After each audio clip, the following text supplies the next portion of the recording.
Parábolas de Jesus, capítulo 14. A fonte do poder vencedor. Cristo falara do período justamente antes de sua segunda vinda e dos perigos que seus seguidores teriam que atravessar.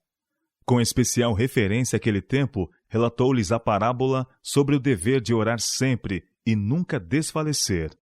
Havia numa cidade um certo juiz, disse, que nem a Deus temia nem respeitava o homem.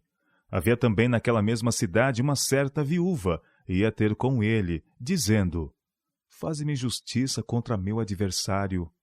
E por algum tempo não quis, mas depois disse consigo, ainda que não temo a Deus, nem respeito os homens, todavia, como esta viúva me molesta, hei de fazer-lhe justiça, para que enfim não volte e me importune muito. E disse o Senhor, ouvi o que diz o injusto juiz. E Deus não fará justiça aos seus escolhidos, que clamam a Ele dia e noite, ainda que tardio para com eles? Digo-vos que depressa lhes fará justiça. O juiz que nos é descrito não tinha respeito ao direito, nem piedade pelos sofredores. A viúva que lhe apresentou sua causa com insistência foi repelida pertinazmente. Repetidas vezes, a ele apelara, porém, só para ser tratada com desprezo e expulsa do tribunal. O juiz sabia que a causa era justa e poderia havê-la auxiliado imediatamente, mas não quis. Desejava mostrar seu poder arbitrário e comprazia-se em deixá-la suplicar e pedir em vão. Todavia, ela não quis deixar-se desanimar. Apesar da indiferença e dureza de coração dele, tanto insistiu em sua petição que o juiz, enfim, consentiu em atender sua causa. Ainda que não temo a Deus, nem respeito os homens, disse, todavia, como esta viúva me molesta, hei de fazer-lhe justiça, para que enfim não volte e me importune muito. Para preservar sua reputação e evitar tornar pública sua sentença arbitrária e parcial, fez justiça à perseverante mulher. E disse o Senhor, ouve o que diz o injusto juiz. E Deus não fará justiça a seus escolhidos, que clamam a Ele de dia e de noite, ainda que tardio para com eles? Digo-vos que depressa lhes fará justiça. Cristo traça aqui um vivo contraste entre o juiz injusto e Deus. O juiz cedeu ao pedido da viúva só por egoísmo e para esquivar-se à contínua importunação. Não sentia por ela compaixão nem piedade. Sua indigência lhe era indiferente. Que diversa é a atitude de Deus para com os que o procuram. Os apelos dos necessitados e aflitos são atendidos com infinita misericórdia. A mulher que rogava ao juiz justiça perdera o marido. Pobre e sem amigos, não tinha meios para readquirir suas propriedades arruinadas. Assim, pelo pecado, o homem perdeu sua ligação com Deus. Em si mesmo não tem meios de salvação. Entretanto, por Cristo, somos aproximados do Pai. Os eleitos de Deus são caros a seu coração. São aqueles que chamou das trevas para a maravilhosa luz, para anunciar seu louvor e para brilhar como luzes em meio das trevas do mundo. O injusto juiz não tinha interesse particular na viúva que o importunava pelo veredicto. Porém, para subtrair-se às suas súplicas comoventes, ouviu a petição e fez-lhe justiça contra o adversário. Deus, porém, ama seus filhos com infinito amor. O mais caro objeto na terra lhe é a sua igreja. Porque a porção do Senhor é o seu povo. Jacó é a corda da sua herança. Achou-o na terra do deserto e num ermo solitário cheio de uivos. Trouxe ao redor, instruiu-o, guardou-o como a menina do seu olho. Porque assim diz o Senhor dos exércitos. Depois da glória, ele me enviou às nações que vos despojaram. Porque aquele que tocar em vós, toca na menina do seu olho. Deuteronômio capítulo 32, versos 9 e 10. E Zacarias capítulo 2, verso 8. A petição da viúva, faze-me justiça contra o meu adversário, representa a oração dos filhos de Deus. Satanás é o grande adversário, é o acusador de nossos irmãos, que os acusa de dia e de noite perante Deus. Apocalipse capítulo 12, verso 10. Instantemente trabalha para mal representar e acusar, para enganar e destruir o povo de Deus. Nesta parábola, Cristo ensina os discípulos a pedirem salvação do poder de Satanás e de seus instrumentos. Na profecia de Zacarias é esclarecida a obra acusadora de Satanás e a obra de Cristo em resistir ao adversário de seu povo.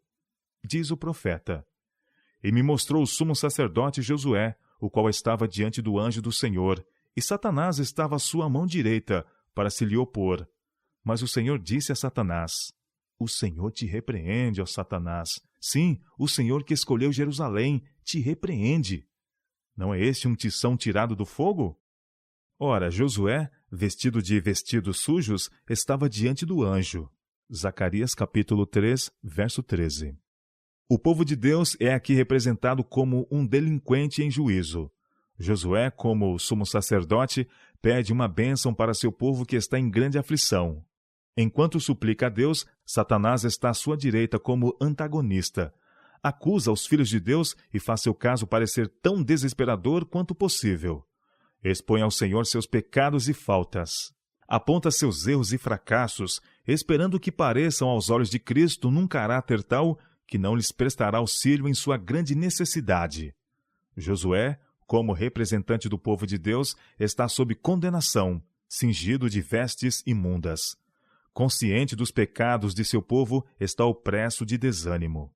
Satanás carrega sua alma com um sentimento de culpa que o faz sentir-se quase sem esperança. Todavia, ali permanece como suplicante, com Satanás disposto contra ele. A obra de Satanás como acusador começou no céu. Desde a queda do homem, esta tem sido sua obra na terra, e sê-lo-á num sentido especial à medida que nos aproximarmos do fim da história deste mundo. Vendo que tem pouco tempo, trabalhará com maior fervor para iludi-los e destruí-los. Está irado porque vê aqui na terra homens que, mesmo em sua fraqueza e pecaminosidade, manifestam respeito à lei de Jeová. Decidiu que não devem conhecer a Deus. Deleita-se em sua indignidade e arma ciladas a cada alma para que todas sejam enredadas e alienadas de Deus. Tenta acusar e condenar a Deus e todos os que se empenham em levar a efeito neste mundo seus desígnios em graça e amor, compaixão e clemência. Toda manifestação do poder em favor de seu povo excita a inimizade de Satanás. Toda vez que Deus opera em prol deles, Satanás e seus anjos também operam com vigor renovado para lhes ocasionar a ruína. Inveja todos quantos fazem de Cristo sua força. Seu objetivo é instigar o mal, e, se alcança êxito, lança toda a culpa sobre os tentados. Aponta-lhes as vestes imundas e o caráter imperfeito. Apresenta-lhes a sua fraqueza, loucura, os pecados de ingratidão e a dessemelhança de Cristo, a qual tem desonrado seu Redentor. Tudo isto expõe como argumento para provar o direito de destruí-los. Tenta terrificar as almas pelo pensamento de que seu caso é sem esperança e nunca poderão ser lavadas as manchas de sua contaminação. Espera deste modo destruir-lhes a fé para que se rendam completamente à tentação e se desviam de sua fidelidade a Deus. O povo do Senhor não pode por si mesmo refutar as acusações de Satanás.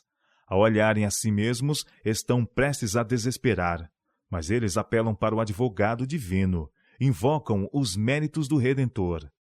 Deus pode ser justo e justificador daqueles que têm fé em Jesus. Romanos capítulo 3, verso 26. Com confiança, os filhos de Deus a ele clamam para silenciar as acusações de Satanás e aniquilar seus planos. Faze-me justiça contra o meu adversário. Oram, e com o poderoso argumento da cruz, Cristo faz calar o ousado acusador. O Senhor disse a Satanás: O Senhor te repreende, ó Satanás. Sim, o Senhor que escolheu Jerusalém te repreende. Não é este um tição tirado do fogo?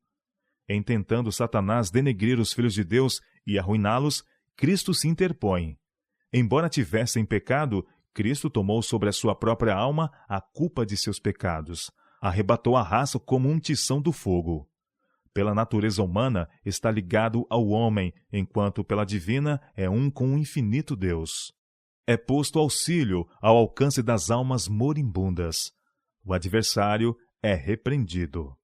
Ora, Josué, vestido de vestidos sujos, estava diante do anjo. Então, falando, ordenou aos que estavam diante dele, dizendo: Tirai-lhe esses vestidos sujos. E a ele lhe disse: Eis que tenho feito com que passe de ti a tua iniquidade, e te vestirei de vestidos novos. E disse eu: Ponha-lhe uma mitra limpa sobre a sua cabeça. E puseram uma mitra limpa sobre a sua cabeça, e o vestiram de vestidos. Com a autoridade do Senhor dos Exércitos, protestou o anjo a Josué, o representante do povo, solenemente: Se andares nos meus estatutos, e se observares as minhas ordenanças, também tu julgarás a minha casa, e também guardarás os meus átrios, e te darei lugar entre os que estão aqui, mesmo entre os anjos que circundam o trono de Deus. Zacarias capítulo 3, versos 3 a 7. A despeito das faltas do povo de Deus, Cristo não abandona o objeto de seu cuidado. Tem poder para mudar-lhes as vestes. Remove as vestes imundas, envolve com seu próprio manto de justiça as almas arrependidas e crentes, e, junto a seus nomes, escreve nos relatórios do céu o perdão. Confessa-os como seus perante o universo celeste. Satanás, o adversário, é desmascarado como acusador e enganador. Deus fará justiça a seus escolhidos. A petição: faze-me justiça contra meu adversário, aplica-se não só a Satanás, como também aos agentes que instiga para mal representar, tentar e destruir os filhos de Deus. Aqueles que decidem prestar obediência aos mandamentos de Deus saberão, por experiência própria, que têm adversários dominados por um poder inferior. Tais adversários assaltavam Cristo a cada passo, e tão contínua e resolutamente como jamais nenhum ser humano poderá saber. Os discípulos de Cristo estão, como mestre, expostos a constantes tentações. As Sagradas Escrituras descrevem as condições do mundo justamente antes da segunda vinda de Cristo. O apóstolo Tiago descreve-nos a cobiça e a opressão que hão de prevalecer. Diz ele: Eia, pois agora, vós ricos, entesourastes para os últimos dias. Eis que o jornal dos trabalhadores, que ceifaram as vossas terras, e que por vós foi diminuído, clama, e os clamores dos que ceifaram entraram nos ouvidos do Senhor dos Exércitos. Deliciosamente vivestes sobre a terra, e vos deleitastes, cevastes os vossos corações, como num dia de matança. Condenastes e matastes o justo. Ele não vos resistiu. Tiago, capítulo 5, versos 1 a 6. É este o quadro das condições odiernas. Exercendo os homens opressão e extorsão de toda espécie, acumulam fortunas colossais, enquanto sobem a Deus os clamores da humanidade exânime. Pelo que o juiz se tornou atrás, e a justiça se pôs longe, porque a verdade anda tropeçando pelas ruas, e a equidade não pode entrar. Sim, a verdade desfalece, e quem se desvia do mal arrisca-se a ser despojado. Isaías capítulo 59, versos 14 e 15. Isto se cumpriu na vida de Cristo na terra. Foi leal aos mandamentos de Deus, pondo de parte tradições e exigências humanas que tinham sido elevadas ao primeiro plano. Por este motivo foi odiado e perseguido.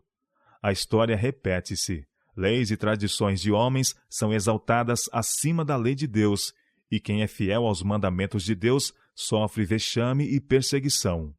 Por sua fidelidade a Deus, Cristo foi incriminado de ser transgressor do sábado e blasfemo.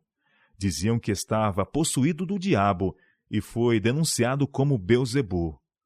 Da mesma maneira serão acusados seus seguidores e expostos em uma falsa luz. Satanás espera por este meio induzi-los a pecar e desonrar a Deus. O caráter do juiz na parábola, que não temia Deus nem respeitava os homens, foi apresentado por Cristo para mostrar a espécie de justiça então exercida e que seria brevemente testemunhada em seu julgamento. Deseja que em todo o tempo os seus reconheçam quão pouco, no dia da adversidade, podem confiar em dominadores e juízes terrestres. Frequentemente o povo eleito de Deus precisa comparecer perante homens que desempenham funções oficiais e não fazem da palavra de Deus seu guia e conselheiro. Antes, seguem seus próprios impulsos não consagrados nem disciplinados. Na parábola do juiz injusto, mostrou Cristo o que devemos fazer. E Deus não fará justiça a seus escolhidos que clamam a Ele de dia e de noite?